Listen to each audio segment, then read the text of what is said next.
Class 12 English paper CBSE board session 2023-2024। तो passage के जो आंसर्स थे वो मैं आपको बता चुका हूँ। पैसेज 1 और पैसेज 2 दोनों के आंसर्स की वीडियोस का लिंक आपको इस वीडियो के डिस्क्रिप्शन बॉक्स में मिल जाएगा। इस वीडियो में हम बात करेंगे सेक्शन सी लिटरेचर की। और लिटरेचर में सबसे पहले आपको पोएम का एक्सट्रैक्ट दिया हुआ था और उन दो एक्सट्रैक्ट्स में से आपको एक करना था। चलिए फर्स्ट एक्सट्रैक्ट देखते हैं और क्या इसके पॉसिबल आंसर्स हो सकते हैं वो मैं आपको बताने जा रहा हूँ। हो सकता है कि आपके आंसर्स मुझसे अलग हों, पर जो मुझे लग रहा है मैं वो आपको बता रहा हूँ। और आपके आंसर्स अगर मुझसे अलग आते हैं तो कमेंट करके ज़रूर बताएं और साथ में रीज़न भी ज़रूर लिखें कि आपके हिसाब से जो आपका आंसर है वो क्यों है। तो पहला जो था अ थिंग ऑफ ब्यूटी वाला, तो इस पोएम से ये एक्सट्रैक्ट दिया गया था। और क्वेश्चन की बात करें तो विच of the following themes is best represented in the given extract. तो इस एक्सट्रैक्ट से आप क्या थीम सही लग रही है आपको। Beauty provides security and peace, beauty lies in possession of expensive things, beauty is synonymous with power and riches, beauty lies in our rich heritage and places and temples. तो first question का answer देखिए ये है कि beauty provides security and peace.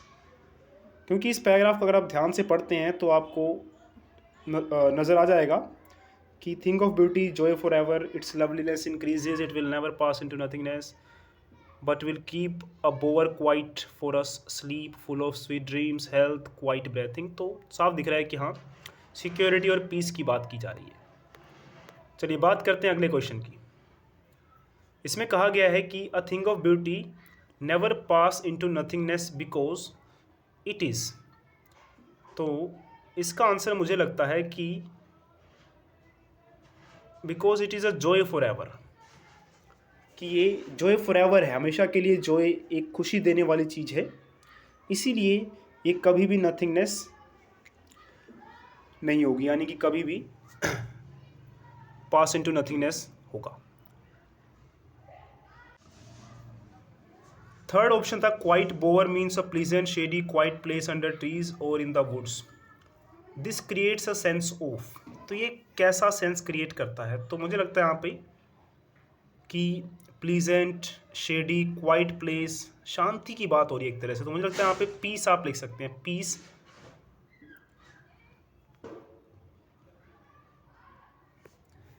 तो इसका hint मुझे कहाँ से मिला, ध्यान से देखिए। जो फर्स्ट क्वेश्चन का आंसर था beauty provide security and peace, तो इस एक्सट्रैक्ट में आपको यही पता लग रहा है कि ब्यूटी सिक्योरिटी और पीस प्रोवाइड कर रही है। और ये अगर इसका आंसर है तो इसका आंसर भी देखिए यही लग रहा है मुझे कि ये इस पैराग्राफ को पढ़ के, सॉरी इस एक्सट्रैक्ट को पढ़ के आप कह सकते हैं ये एक पीस और सिक्योरिटी का सेंस को क्रिएट कर रही है।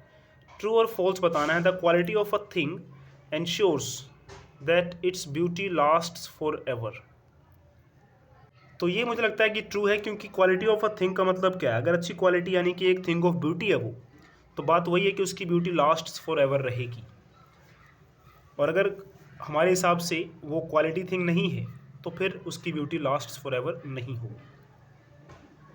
और यहाँ पे ये भी देखिए कहना चाह रहा है कि quality of a thing matter करती है, क्वांटिटी नहीं मैटर करती। एग्जांपल जैसे कि फर्स्ट वाले क्वेश्चन में जो ऑप्शंस दिए गए थे कि ब्यूटी लाइज इन एक्सपेंसिव थिंग्स या पावर एंड रिचेज, ये आंसर बिल्कुल नहीं है। इसका मतलब यहाँ से साफ दिख रहा है कि क्वांटिटी की बात नहीं हो रही है कि पावर रिचेज ये सब, क्वालिटी मैटर करती है ना।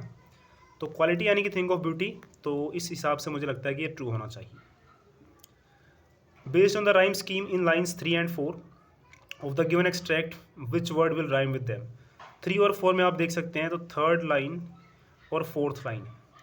थर्ड लाइन में स्लीप, सॉरी थर्ड में कीप और स्लीप है, तो कीप और स्लीप का राइम बनाइए, कीप स्लीप।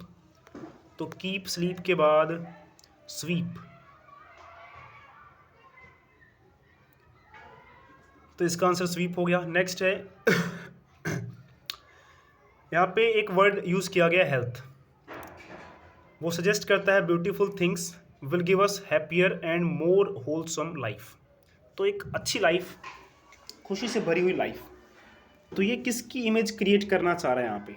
तो मुझे लगता है कि रिजुविनेशन की, जैसे कि इसका मतलब हो गया एक तरह से एनर्जेटिक, यंग।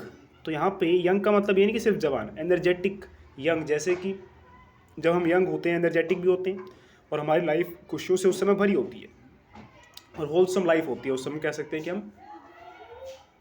तो इसी तरह से थिंक ऑफ ब्यूटी भी यही काम कर रही है। तो इसका आंसर मुझे लगता है ऑप्शन ए हो जाएगा। दूसरा एक्सट्रैक्ट था आंट जेनिफर्स टाइगर से। तो इसका पहला क्वेश्चन था which of the following are symbolised by the tigers in the above extract.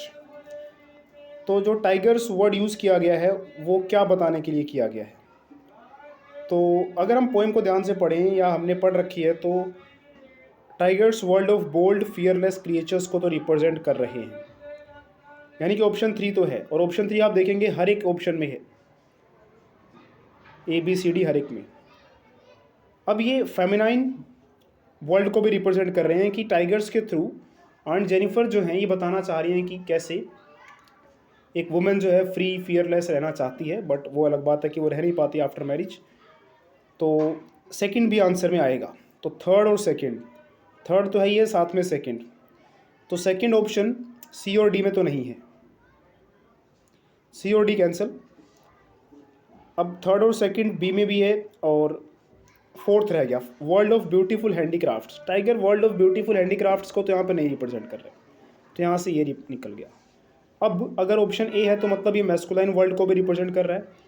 तो कहीं कहीं ये मैस्कुलाइन वर्ल्ड को भी रिप्रेजेंट कर रहा है कि कैसे इंसान जो है उसको एक मदर बर्थ देती है और बर्थ के बाद फिर वो महिलाओं पर ही फिर से डोमिनेंस शो करता है बिना किसी डर के। तो कुछ कुछ मान के चल सकते हैं हम कि टाइगर्स यहाँ पे उनके हस्बैंड को या मतलब मैन को भी रिप्रेजेंट कर रही हैं, इंसानों को भी, कि कैसे एक मेल जो है, मेल डोमिनेंट वर्ल्ड जो है दुनिया है और उसमें उसके पति जो हैं वो एक मैस्कुलाइन वर्ल्ड को रिप्रेजेंट करते हैं। तो इसलिए ये भी आ सकता है।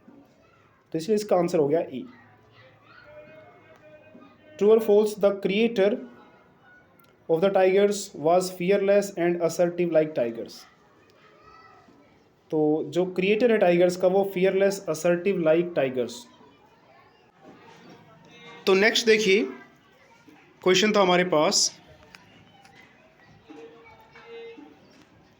कि the creator of the tigers was fearless and assertive like tigers. Creator यानी कि आंट जेनिफर, तो वो भी फियरलेस हुआ करती थी लेकिन शादी से पहले। उसके बाद तो खैर आपको पता है क्या हुआ। तो इसका answer true. The use of word topaz suggest the image of tiger on the screen is. Next है the use of word topaz suggest the image of the tiger on the screen is. तो topaz जैसा कि आपको पता होगा कि topaz का मतलब यहाँ पे एक ट्रांसपेरेंट येलो मिनरल होता है। तो येलो कलर, जैसे कि टाइगर की स्किन का कलर येलो होता है और उस पर ब्लैक स्ट्राइप्स होती हैं, तो वैसे ही जो इमेज है टाइगर का on the screen is of golden colour, उसको रिप्रेजेंट करने के लिए यहाँ पे टोपैज वर्ड यूज़ किया गया है। तो गोल्डन या येलो लिख सकते हैं आप, ब्राइट येलो। नेक्स्ट है tigers do not fear the man beneath the tree because they are. तो इसका आंसर तो ये आ जाएगा they are fearless. Kings of the jungle भी लग रहा है लेकिन ज़्यादा सूटेबल ही लग रहा है कि फियरलेस। और वैसे भी अगर टाइगर्स की बात करें तो लोयन को माना जाता है किंग जंगल का, तो शायद उससे भी थोड़े से डी के चांसेस मुझे लग रहा है कम हो जाएंगे। और ऐसा कहीं मेंशन भी नहीं है एक्सट्रैक्ट को, अगर हम ध्यान से देखें तो किंग्स ऑफ जंगल ऐसा कुछ नहीं कहा गया है।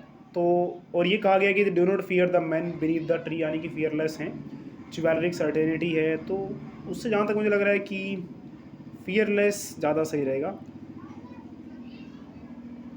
चलिए तो आगे देखते हैं। Based on the poems rhyme scheme evident in lines 1 and 2 which of the following will rhyme. तो 1 and 2 लाइन, फर्स्ट और सेकेंड लाइन देखनी पड़ेगी हमें। फर्स्ट लाइन में है स्क्रीन देन ग्रीन, तो स्क्रीन ग्रीन मीन, इसका आंसर आ जाएगा मीन।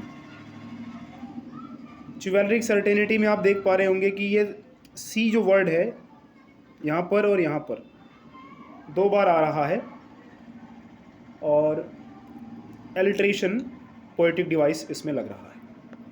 तो ये थे पोइम के जो 2 एक्सट्रैक्ट थे, उसके possible answers according to me. आपके हिसाब से अगर कुछ डिफरेंट आंसर्स आ रहे हैं तो प्लीज़ कमेंट ज़रूर करें, और थोड़ा उसको एक्सप्लेन भी कर दें कि आपके हिसाब से इसका आंसर क्यों होगा, ताकि हम उसको समझकर अगर हमारे पास कोई पॉइंट होगा तो ज़रूर हम आपको रिप्लाई करेंगे उसके बेस पे, ताकि देख सकें कि आपका आंसर ज़्यादा सही है या फिर हमारा।